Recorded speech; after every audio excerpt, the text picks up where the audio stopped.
comme vous pouvez le constater, nous avons l'œil sur vous depuis quelque temps.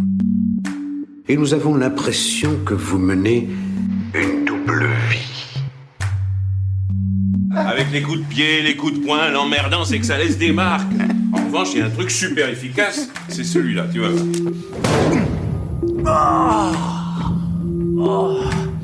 En dernier, la tête. Ça trouble beaucoup la victime. Elle ne sent plus... Ça suffit.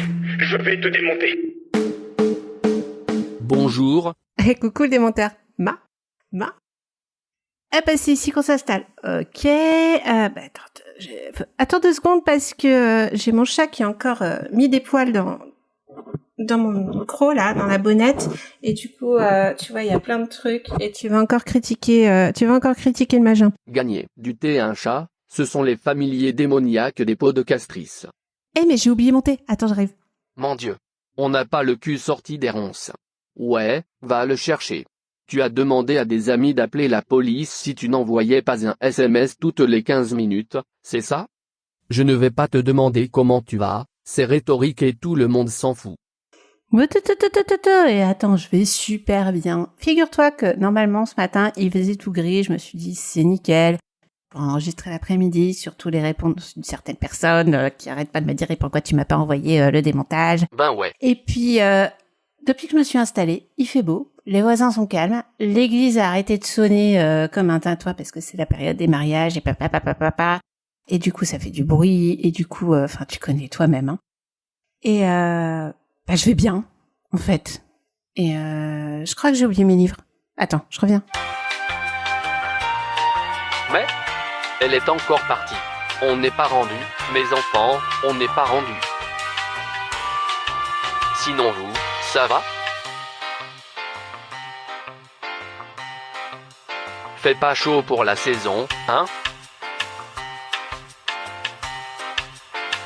Voilà. Allons donc à l'essentiel, peux-tu te présenter? Nom, prénom, matricule, pièce d'identité et tu gardes tes mains bien en vue, merci. Ah, mais c'est pour ça que t'as fait cette déco toute pourrie avec la lampe en pleine figure et tout le bordel. Ok, si tu prends comme ça, je m'appelle Corée. Raconte-moi, le plus rapidement possible, parce qu'on n'est pas dans le roi Steven ou Agatha Christie, ici, comment tu t'es retrouvé dans cette cour des miracles qu'est le podcast? C'est marrant que t'en parles, parce que j'ai jamais fait de roi Steven. C'est fou. Non, je crois pas. Par contre, j'ai fait 2 Agatha Christie. Ça, c'était cool. Parce que j'aime bien Agatha Christie. Et j'aime bien Delphine Greg. Donc, voilà. Moi aussi, j'en ai fait 2, alors bon. Qu'est-ce que j'allais dire? Une connerie, peut-être? Comment ça a commencé cette histoire? Je sais pas si tu le sais, ou si tu le sais, tu feras semblant de pas savoir, mais depuis que je suis ado, depuis que je suis très jeune ado, même on va dire 10-11 ans, hein, je lis beaucoup de Stephen King. Aïe. La pente fatale. L'engrenage infernal. Comme la pauvre Emily. Quand j'ai arrêté d'écouter la radio, parce que y avait toujours de la pub, il y avait toujours des trucs, j'ai commencé les podcasts. Je te comprends. C'est agaçant d'avoir une voix qui interrompt tout le temps ton écoute. Hein, que c'est agaçant? Beaucoup, hein? C'était, bleu-ment, agaçant. Et ça a commencé par un certain Walter Proof, et j'ai beaucoup aimé ses podcasts, et puis de fil en aiguille, je me dis tiens, on va peut-être rechercher justement des podcasts qui avec des thèmes que j'aime. Et j'ai commencé à chercher des podcasts de lecture, et plus ou moins dans le temps, parce qu'on va faire des bons dans le temps, je suis tombée sur le roi Steven, justement. Le coup de malchance, bordel. Et j'ai adoré. Ah. Et puis, du coup, je discutais de temps en temps, si tu veux, avec les gens du groupe. À l'époque, le Discord était réservé aux patriotes. Donc, j'étais pas sur le Discord. Mais sur Instagram, ça passait plutôt bien. Et figure-toi qu'un jour, j'ai fait un post sur Stephen King. Enfin, sur un livre de Stephen King, pardon. Y a pas de mal. C'était une période où j'avais pas de blog. Et Pomme, gentiment, m'a dit, écoute, je crois que tu t'es gouré sur tel truc. Parce que c'est Pomme et qu'elle est gentille et qu'elle veut pas que j'écrive de bêtises. Et en rigolant, je dis, tiens, je vais donner ma pièce au Patreon, ça fera de la rémunération pour le roi Steven. Weaponaise. De la podcast money. Ça existe donc. Ce que je ne savais pas, c'est que à l'époque, donc avec 1 euro, tu avais droit à accès au Discord. Donc je suis allée sur le Discord du roi Steven et de Podcut.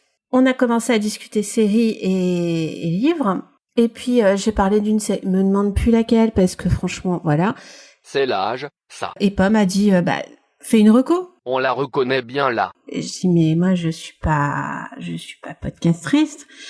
Et elle m'a fait, elle m'a lancé un tuto, comment faire son épisode avec son téléphone, un rouleau de sopalin et un logiciel gratuit de montage.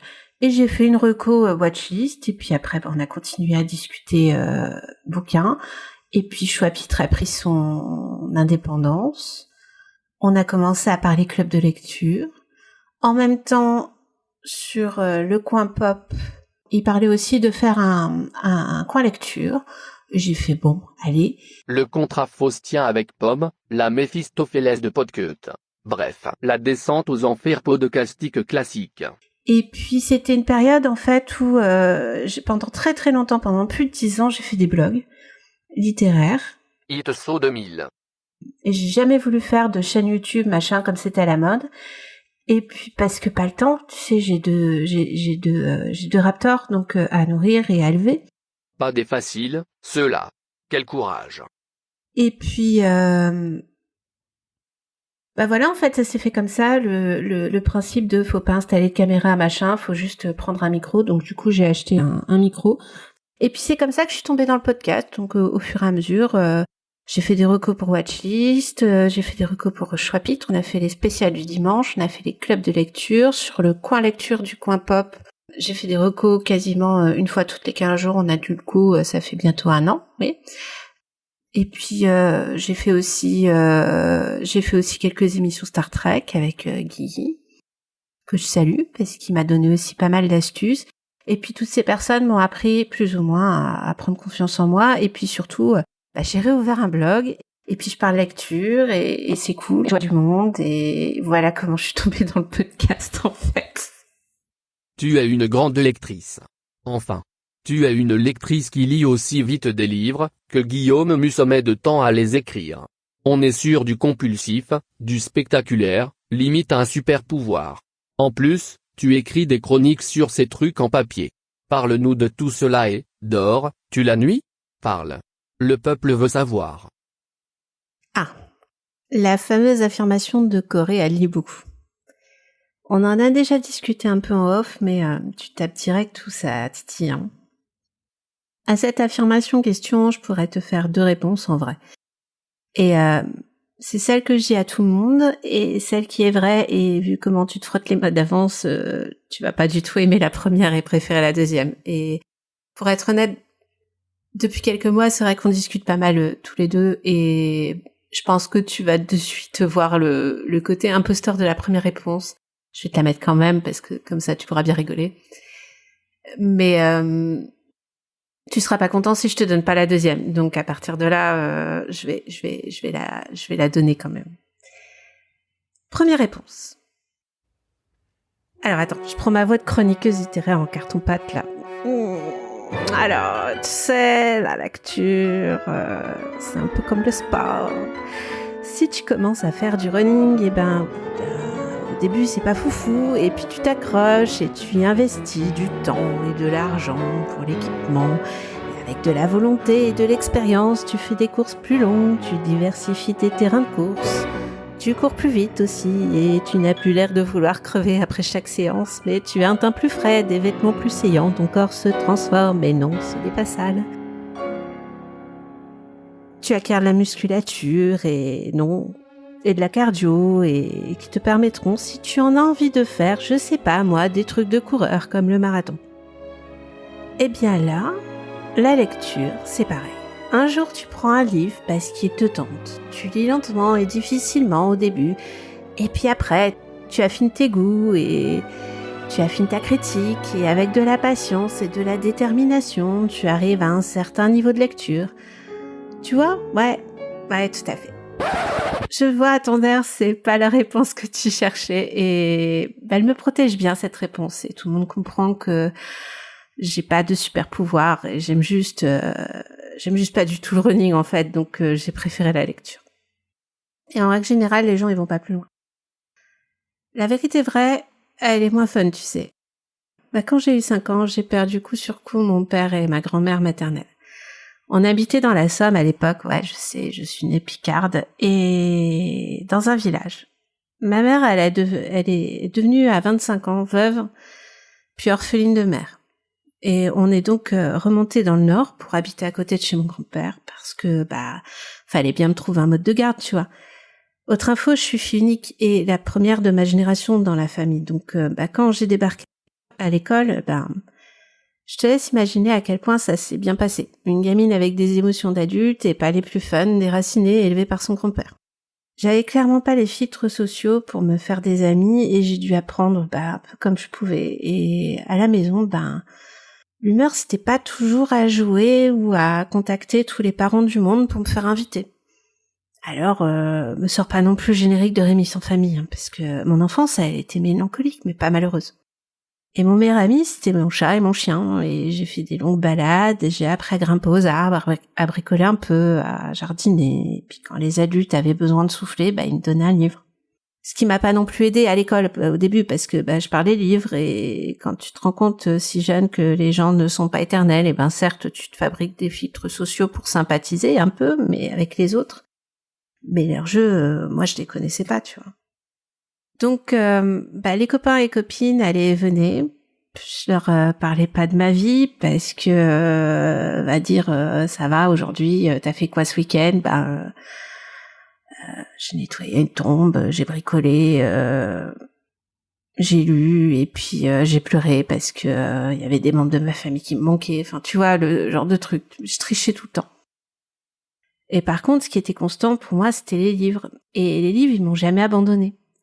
Et puis, quand t'as pas de confident ou de personne à qui parler de livres, t'écris de ton avis. Et ces avis, je les écrivais quand j'étais petite, à mon père. Et puis, à chaque décès dans la famille, j'ajoutais un nom. Et après, est venu Internet et un de mes oncles m'a montré comment faire un blog. Et de ce fait, est-ce que je dors la nuit? En moyenne 5-6 heures quand je peux. Je dis jusqu'à ce que je pense plus à rien, je pense. Et je sais pas. Mais promis, je fais des grasses mat le week-end et je lis dans mon lit avec une tasse de thé. Tu me rassures, là. Où je joue à la GBA aussi. En ce moment, je refais une 10e partie de Final Fantasy Tactics, si tu veux savoir. En fait, ma maman a rencontré mon deuxième père il y a quelques dizaines d'années maintenant. Et je devais avoir 10 ans et il m'a offert 2 choses incroyables en plus de son amour inconditionnel, ses 2 grands-parents et une Game Boy. Les meilleures séances de jeux vidéo, c'était le dimanche en jouant à Space Invaders avec mes parents. Et quand on allait voir mes grands-parents, c'était les visites à la librairie et on se planquait de ma grand-mère qui parlait tout le temps. Et mon grand-père et moi, on lisait des nouvelles en écoutant du jazz. Et c'est là que j'ai su qu'on pouvait parler livres. Et comment tu veux que j'adhère au concept de me faire des amis à l'école après tout ça? Donc voilà. C'est pour ça que je lis autant, c'est pour ça que les livres, ça a un peu jalonné ma vie parce que j'ai vite appris que faut pas qu'on emmerde mes parents parce que quand t'as une petite fille triste qui se fait pas des amis à l'école,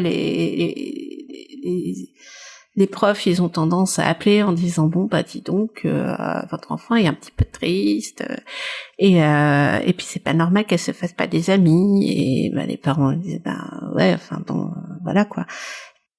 Et puis au collège, comme j'étais pas comme tout le monde, j'étais aussi un peu boulotte, j'étais très vite harcelée scolairement et c'est vrai que à l'école quand t'es en cours de récré, qu'il y a personne à qui parler, tu prends un livre pour t'occuper parce que une demi-heure de récré avec des gens qui t'embêtent, c'est long. Et puis, je te rassure, après, je me suis fait des amis, j'ai rencontré mon meilleur ami en seconde, la meilleure rencontre de ma vie, c'est vraiment le frère que j'ai pas eu, quoi. Et on a parlé livres, tu vois. Et enfin voilà, c'est pour ça que je lis autant parce que parce que les gens sont pas éternels et ça me fend le cœur à chaque fois quand je laisse trop m'approcher. Donc du coup, je préfère lire un livre c'est vrai que ça me coupe de pas mal de gens. Bon, après, tu le sais, je suis quand même hyper sociable, tu vois. Enfin, Oui, tu l'es. Tu es assez formidable, je l'avoue. faut quand même me laisser un petit peu de temps, Mais ça en vaut la peine. Vraiment. mais quand j'ai un petit peu peur comme ça, bah, je préfère prendre un livre, en fait. Et parler livre, pour moi, c'est important parce que c'est ce que j'ai fait depuis que j'étais toute petite. Donc, et je me dis parfois que quand quelqu'un se sent un petit peu seul, ben, peut-être que un jour il écoutera ou il lira une de mes chroniques et il se dira, purée, ce livre-là, il a l'air vachement bien, il me parle, et du coup, il passera quelques heures un peu moins seul. Donc, pour moi, c'est important, ce genre de truc, tu vois. Je crois qu'à ce moment, nous sommes quelques-uns et une à t'aimer très fort et à te prendre dans nos bras. Et vas-y, comment je vais enchaîner maintenant, avec mes questions de troll en carton, moi, parce que croyez-moi, la question qui arrive est. Enfin vous verrez. Allez, je me lance. On m'a parlé d'une sombre histoire d'étranglement avec un chapelet anal lors d'une rencontre de podcasteries à Lille en février dernier. Je vous avais prévenu, hein? Je ne vous ai pas pris en traître. Quel est ton niveau de responsabilité dans ce sabbat de nerds à bonnette?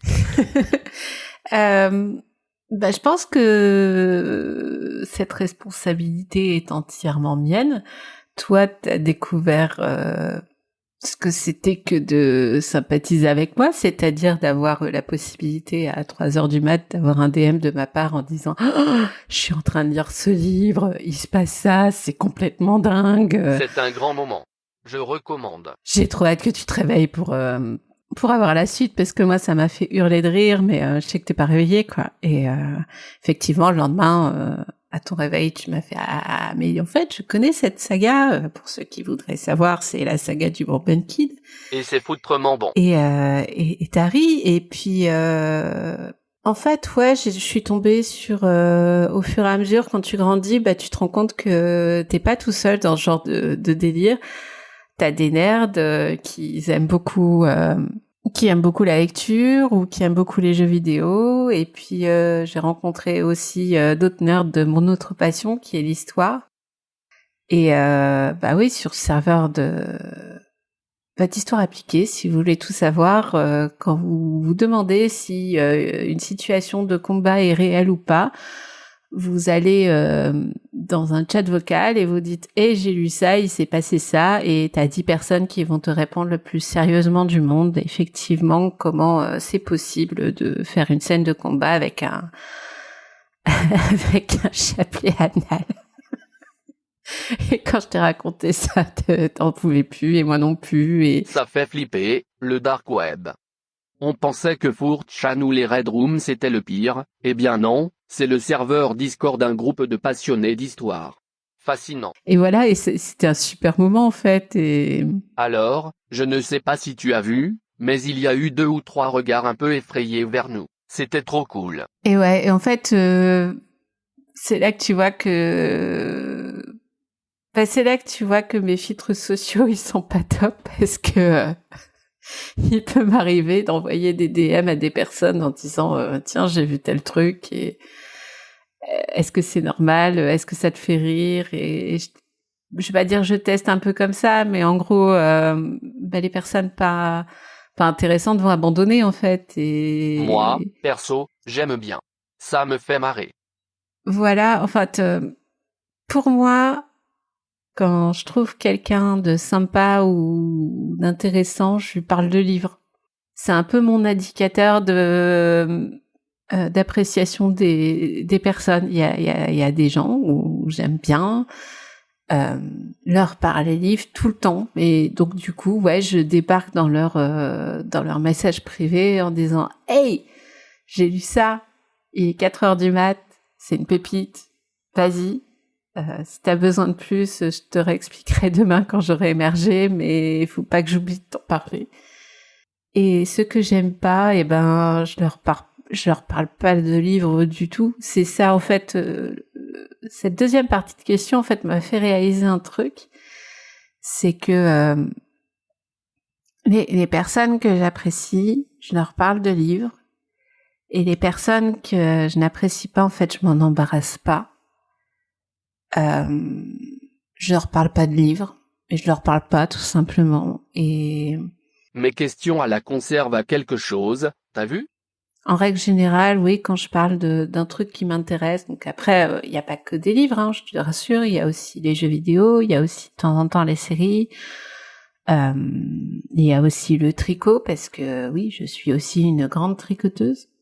Enfin, une grande, c'est ce qu'ils racontent les gens, mais c'est parce que je passe du temps à lire et à tricoter en même temps, parce que ouais, j'ai un cerveau qui sait pas faire qu'une chose à la fois, donc du coup, il faut que mes mains soient occupées et ça peut être problématique. Ou quand t'es tout seul, ou quand tu vis avec quelqu'un, si tu commences à bouger tout le temps. Donc le tricot, c'est bien, ça permet de stabiliser un peu le truc, puis ça aide à concentrer. Donc voilà, donc je lis et je tricote en même temps. Quand c'est un tricot trop technique, je fais de la lecture audio. Après, on peut ressortir le fameux débat, est-ce que la lecture audio, c'est de la vraie lecture, parce que ça fait pas vraiment les mêmes... ça agite pas les mêmes synapses dans le cerveau. Enfin bon, j'en sais rien, je m'en fous. Je suis pas scientifique en fait. Pour moi, une histoire, ça reste une histoire. Donc voilà. Donc on en était où? Alors là, je ne sais plus du tout. Mais on s'en fout, on n'est pas bien là, hein? À la fraîche. Détendu. Quel est mon degré de responsabilité? Bah en fait, ça a fait un moment sympa. C'est pas faux. Ça a permis de décoincer pas mal de barrières sociales quand on était à cette réunion de podcasteristes. Ceux qui me connaissaient se marraient bien. Ceux qui me connaissaient pas ont découvert quelqu'un d'un peu chelou. Et puis voilà. Et puis on a passé un bon moment. Oui. En plus, j'étais le premier arrivé et j'attendais comme un gland devant l'entrée du disquaire café.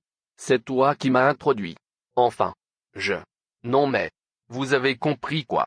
Et c'est principal. Et c'est un super livre. Et j'ai trop hâte que tu prennes ton micro et qu'on parle de la saga du Bourbon Kid pour Choix-Pitre. parce que t'es aussi barré que moi par certains moments, donc je pense que ça fera un épisode génial. Donc voilà. Maintenant tout le monde sait que tu t'es engagé, c'est cool. Et merde. Gaulé. Si c'était à refaire, tu ferais pareil ou tu ouvrirais une fromagerie en Ardèche? Si c'était à refaire, est-ce que j'ouvrirais une fromagerie? Bah écoute, moi je suis intolérante au lactose. Alors j'aime beaucoup le fromage, mais du coup c'est un peu compliqué de vendre du fromage à base de produits laitiers de vache, alors que tu le digères pas et que t'as l'impression d'être, d'avoir une gueule de bois carabinée quand t'as mangé un quart de maroilles, tu vois. Donc oui, si c'était à refaire, je pense que maintenant t'as deviné avec, ou même les auditoristes ont deviné avec la deuxième question. En fait, j'ai pas de regrets. Chaque événement qui vienne dans ta vie te construisent ou te détruisent, mais ils font quelque chose de toi. Et faut pas regretter ce qu'on fait. Faut toujours aller de l'avant et en plus, bah toi, tu sais que j'ai un gros syndrome de l'imposteur parce que j'ai déjà débarqué pareil dans tes DM en disant ce que j'ai écrit c'est de la merde. Tu veux bien regarder ce que j'ai fait et puis moi je le verrai dans demain où je le trouverai génial, tu vois. Et celles et ceux qui l'ont et que je connais sont souvent très bons mais elles ne le conçoivent pas. Et en fait, ouais, il y a des fois, il faut aller dans la vie un peu s'enfiler et il faut pas regarder derrière. Faut juste partir en avant et continuer à avancer. Parce que, peu importe ce qui t'est arrivé dans la vie, tu peux toujours avoir des beaux moments.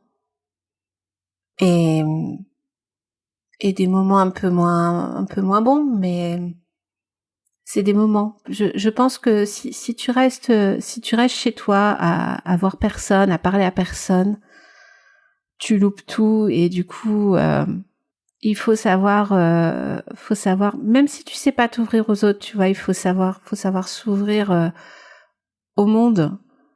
Juste des fois se balader et voir des gens et tu t'es pas obligé de les accoster, tu vois, tu peux juste les observer un peu, tu peux aller au parc, tu peux voir des belles choses et peut-être que je sais pas moi, tu verras un beau papillon et ça te fera une belle image pour la journée et bah quand tu traverses des moments un peu pas ouf, et bah il faut chercher une belle image dans ta journée pour bien la clôturer parce que la vie elle est pas facile à chaque niveau.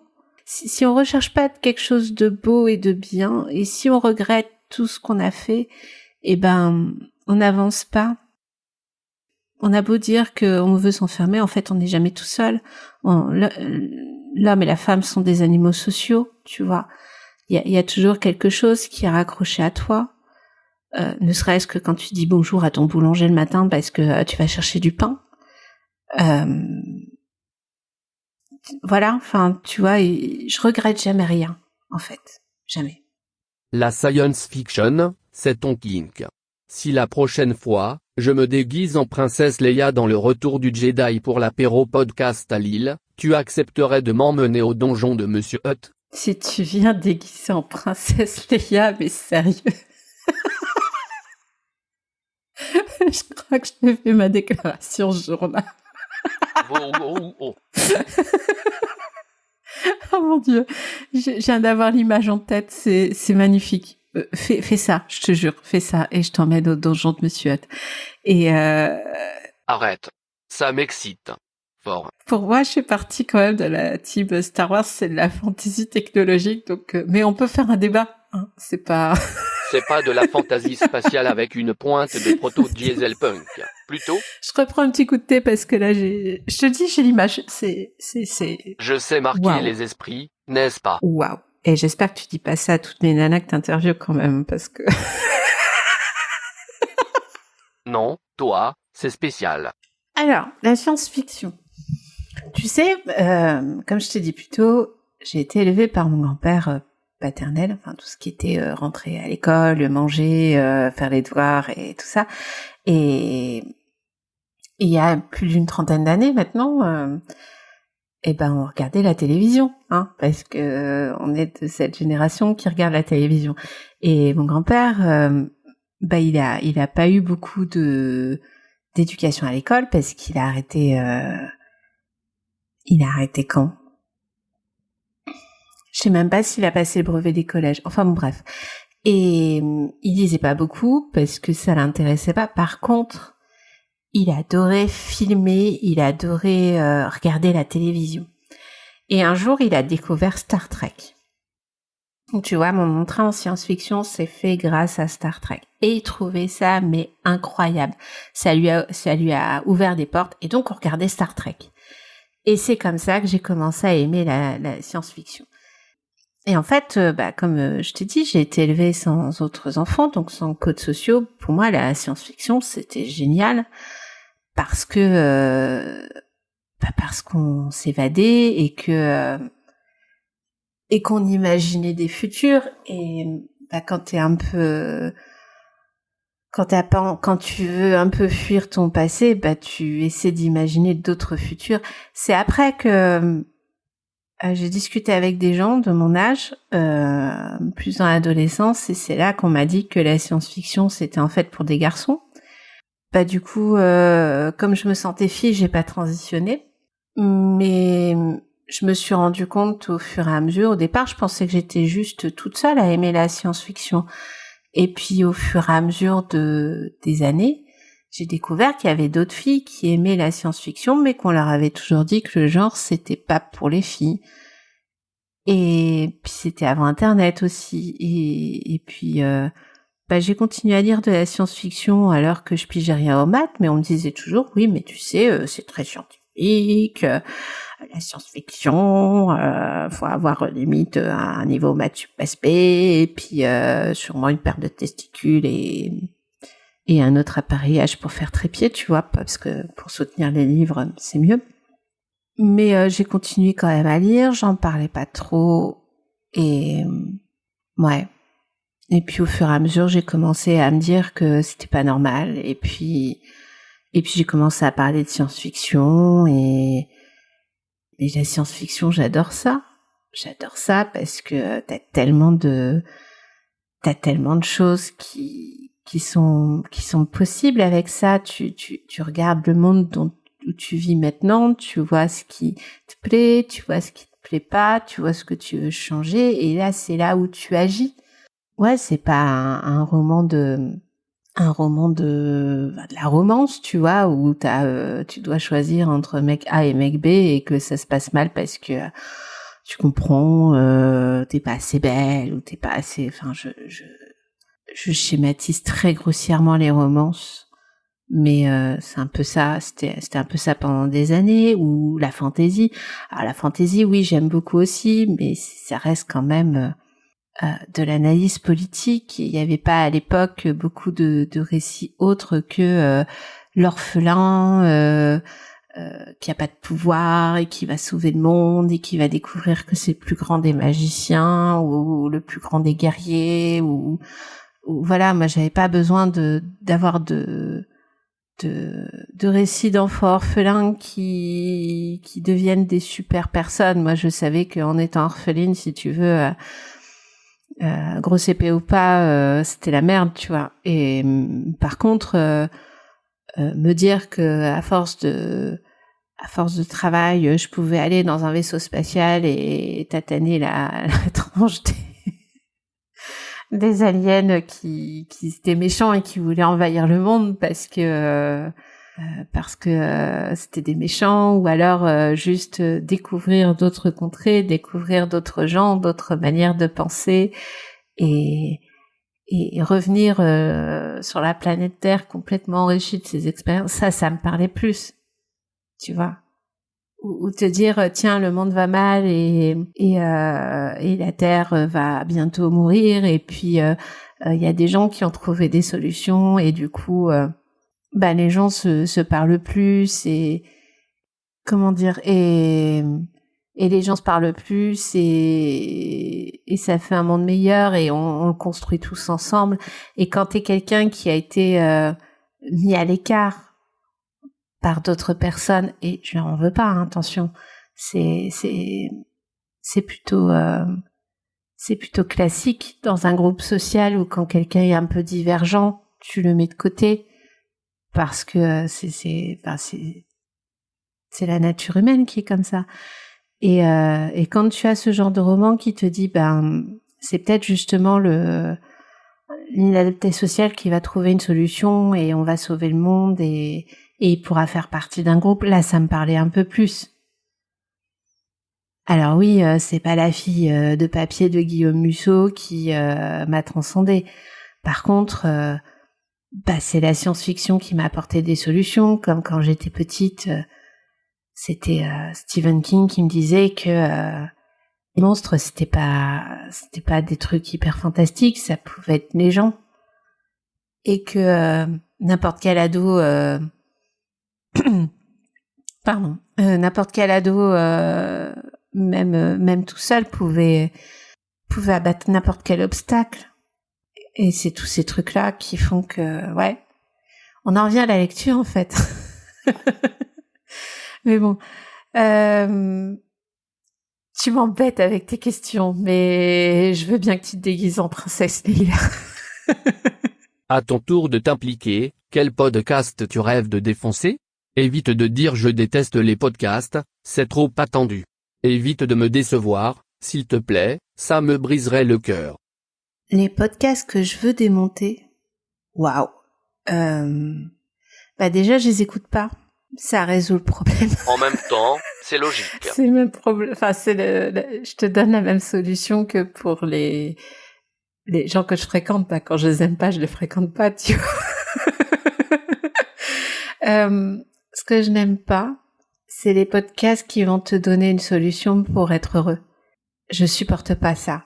Parce que tu peux avoir tous les modes d'emploi du monde. Le bonheur, c'est quelque chose que tu trouves, je vais pas dire au fond de toi, parce que là, ça devient vraiment comme les podcasts que j'ai envie de démonter.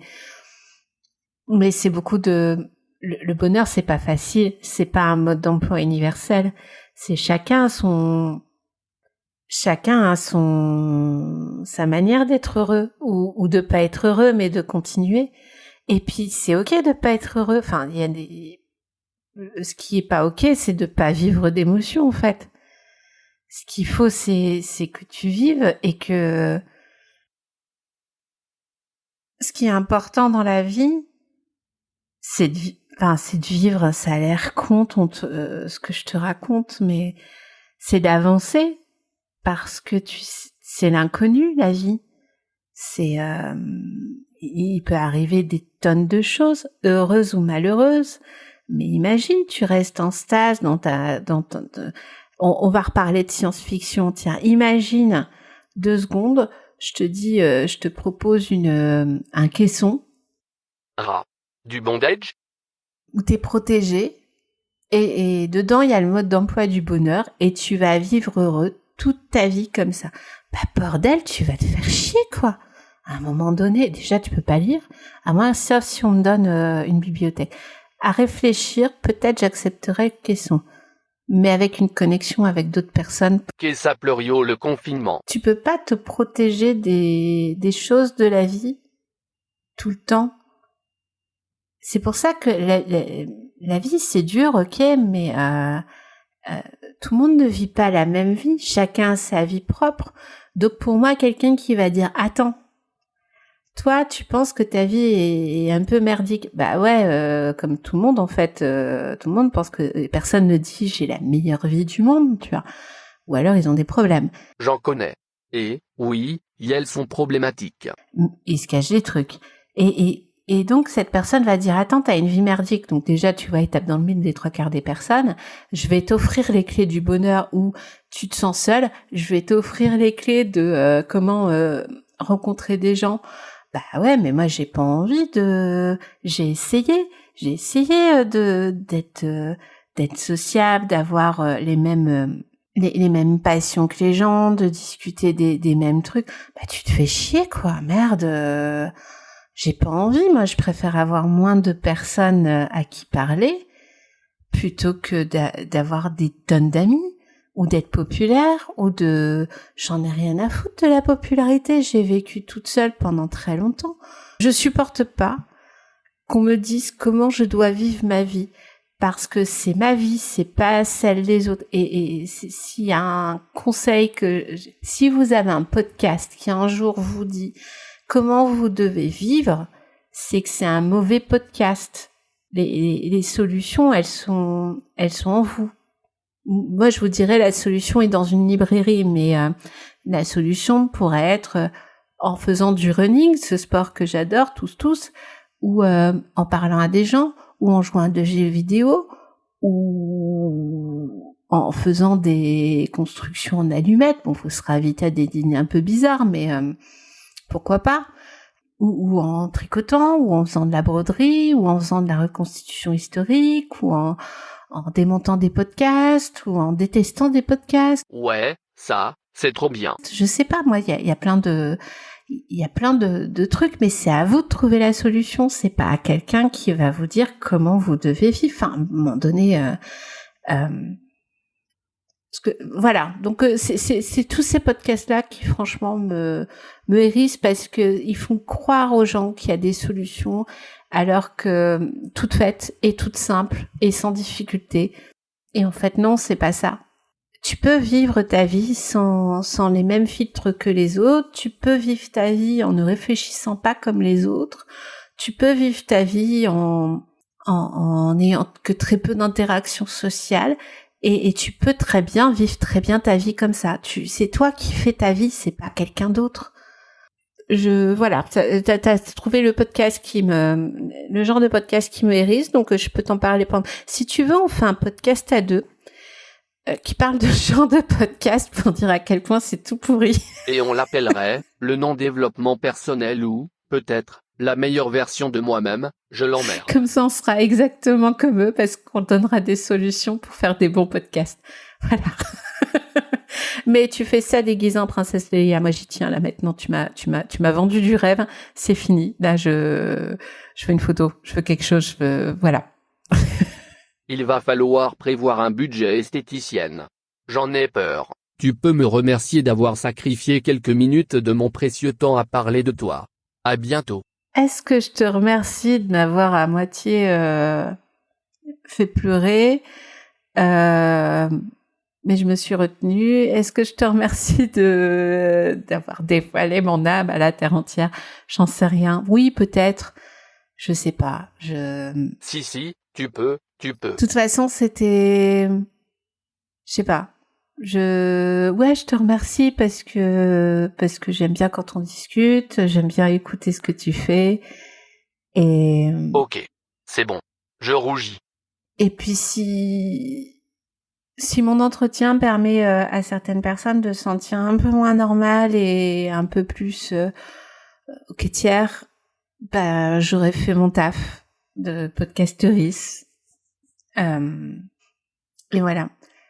Sinon, allez voir maintenant sur le Discord de Podcut parce que t'as plus besoin de participer au Patreon. Tu peux entrer direct et tu rencontreras même un certain Je déteste les podcasts ou moi et je vous parlerai peut-être livre et vous saurez que je vous aime bien et si je vous envoie des DM à 4h du mat en disant « Hey, ce livret-là est génial, il faut à tout prix que tu l'achètes », ça voudrait dire que je vous aime bien. Mais en règle générale, maintenant que je fais plutôt des chroniques qui sont diffusées sur les ondes, c'est un petit peu ma déclaration d'amour à tout le monde. Voilà. On part sur des petits papillons, sur des princesses Leila, avec le corps de Je déteste les podcasts et je vous aime tous et voilà. Et toi aussi, même toi, je t'aime bien, même quand t'es pas déguisé. Moi aussi, beaucoup. Voilà. Des bisous tout le monde et à bientôt.